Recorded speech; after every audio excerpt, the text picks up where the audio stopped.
What President Kennedy said was, we choose to go to the moon and do other things, not because it's easy, but because it's hard. The cost of failure is much higher than the cost of scrubbing. We have an obligation to get this right. This is a whole new vehicle, a whole new technology, a whole new purpose of going back to the moon in preparation to go to Mars. And yes, it's hard. The countdown to T-0 starts approximately 2 days before launch. Teams inside the Launch Control Center have been working around the clock, powering up each section of the rocket and configuring the launch pad to support the 8.8 million pounds of thrust our moon rocket will generate at liftoff. It is a new creation. It is a new rocket and a new spacecraft to send humans to the moon on the very next flight. Today, we make history. With the launch of the most powerful rocket the world has ever seen, we are taking the first step in humanity's return to the moon. I can tell you there's an energy and there's an excitement around the Kennedy Space Center, I would say, across the agency and all around the Space Coast as we get closer and closer to this launch. This mission will validate that the rocket and capsule do perform as expected before future Artemis missions send astronauts to the lunar surface. We have worked really hard to get here. The team has done an absolutely outstanding job, and we're up to the challenge, and I'm really looking forward to a successful test flight. You are looking at the world's most powerful rocket and Orion spacecraft live on Launch Pad 39B. Artemis 1 embodies the hard work of thousands across the world determined to explore for the benefit of all. I'm Megan Cruz, and this is NASA astronaut Kayla Barron. When I first walked up and saw the view from the desk here, I was just blown away. This is the moment when it comes to the countdown, and then tension starts, and well, let's cross fingers, everything works well. Tension is rising, and we are fully excited here. Over the past few years, teams have put in thousands of hours, performing simulations and rehearsals to ensure that they are ready for this moment. As our 0 hour approaches for the Artemis generation, we do have a heightened sense of anticipation, and there's definitely excitement amongst the team members. We've noticed just the overall mood and focus within the team is definitely a positive one. Now, with all systems configured correctly, the launch director gives the final go for liftoff. On behalf of all the men and women across our great nation who have worked to bring this hardware together To make this day possible. And for the Artemis generation, this is for you. At this time, I give you a go to resume count and launch Artemis 1. This mission goes with a lot of hopes and dreams of a lot of people.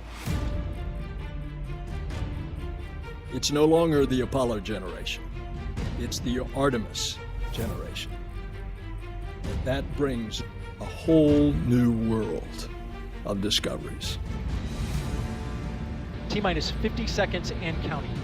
The Space Launch System is now counting down to liftoff of Orion on its maiden voyage to the moon.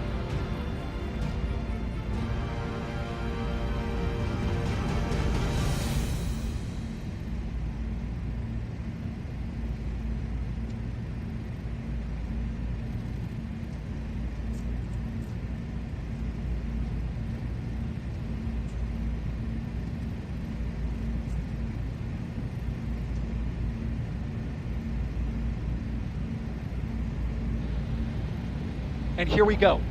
10. Hydrogen burn-off igniters initiate. 7, 6, 5. 4-stage engine start. 3, 2, 1. And liftoff of Artemis 1. We rise together back to the moon and beyond.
Well, if you're just joining us, welcome to NASA's Kennedy Space Center, where we just watched Artemis 1 launch, our first step towards our next adventure into deep space. With Orion off the ground, Mission Control in Houston takes the reins.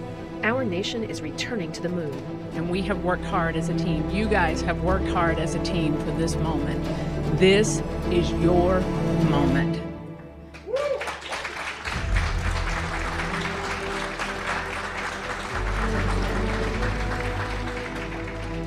It is not by chance that you are here today. So I want you to look around at this team and know that you have earned it. You have earned your place in the room.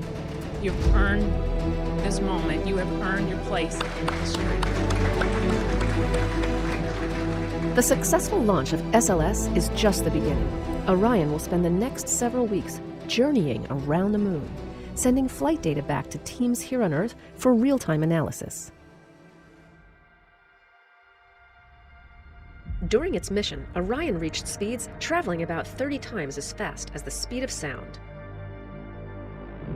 This dramatic video of the Earth-Moon transit that took place showed and punctuated the fact that we were pressing away from our home planet to a distance of some 268,000 miles away from Earth, further than any human-rated spacecraft had ever traveled. For a spacecraft designed to return humans to Earth, eclipsing the mark set by the Apollo 13 vehicle back in 1970. After several weeks of flight, it was time for Orion to return home. A half-century later, NASA's newest moon explorer, the Orion spacecraft, is barreling its way back home after circumnavigating the moon and beyond in an elliptical distant retrograde orbit. Now less than 2 hours away from splashing down in the Pacific Ocean west of Baja, California, to complete its shakedown mission. Like the Apollo missions of the past, Orion will have to endure incredibly high temperatures during re-entry of Earth's atmosphere. A journey that began with the power of the launch of the Space Launch System 25.5 days ago, about to reach its final minutes in the searing heat of re-entry, where temperatures around Orion will build up to 5,000 degrees Fahrenheit. While re-entering Earth's atmosphere, the spacecraft slowed to about 300 miles per hour. As it continued its descent, Orion's parachute system, containing 11 total parachutes, deployed once it reached approximately 9,000 feet and a speed of about 130 miles per hour. And there it is, high over the Pacific, America's new ticket to ride to the moon and beyond now in view. Orion under its chutes descending towards splashdown. These parachutes help slow the crew module to a much more manageable speed, roughly 20 miles per hour, for a water landing off the coast of California. Splashdown. From Tranquility Base to Taurus Littrow to the tranquil waters of the Pacific, the latest chapter of NASA's journey to the moon comes to a close. Orion, back on Earth.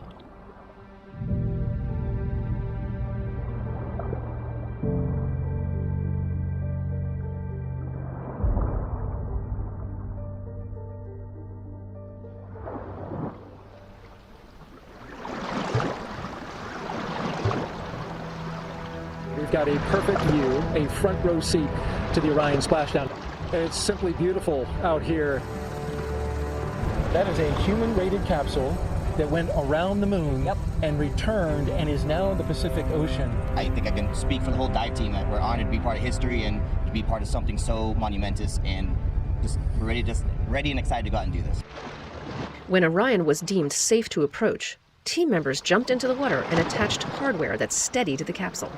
What we do at NASA really is all about collaborations, and the collaborations that we've had with the Department of Defense in particular over the past many years, their hard work and their dedication as they went through a great deal of planning, hardware development and processes, and a lot of practicing to get to this point and make it look easy. And that team, made of a combination of NASA and Department of Defense personnel, has put in years of work to make sure that they were ready.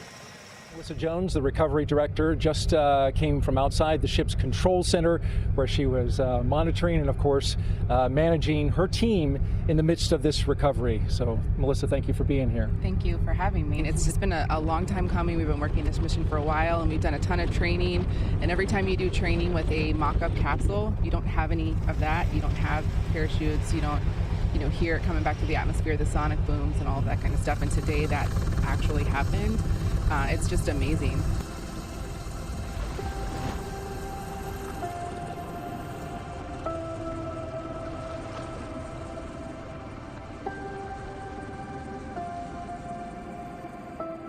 You know, this mission, this spacecraft and this team exceeded all expectations. For the last 25 and a half days, we've been every day looking ahead to the next flight to see how we can improve on where we are today so that we can fly a safe and successful mission with our astronauts next time around.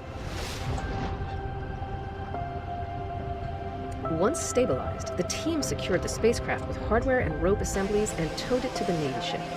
The dive team then connected Orion to a series of ropes from inside the back of the ship, known as the well deck, to safely and securely pull the capsule inside.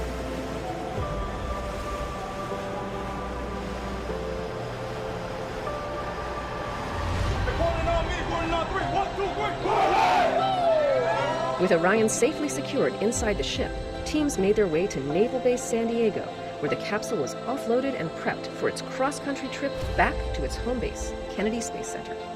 This is really the start of a campaign of several missions to get humans back to the moon and beyond to Mars. So there's still a lot to be done, and this is just the beginning. Kennedy just stunned everybody with the Apollo generation. I believe that this nation should commit itself to achieving the goal before this decade is out, and said that we were going to achieve what we thought was impossible. Of landing a man on the moon and returning him safely to the Earth. Many things have happened since, but we knew we were going back. This is the program of going back to the moon to learn, to live, to invent, to create in order to explore beyond. Oh, it's a new day. A new day has dawned, and Artemis generation is taking us there.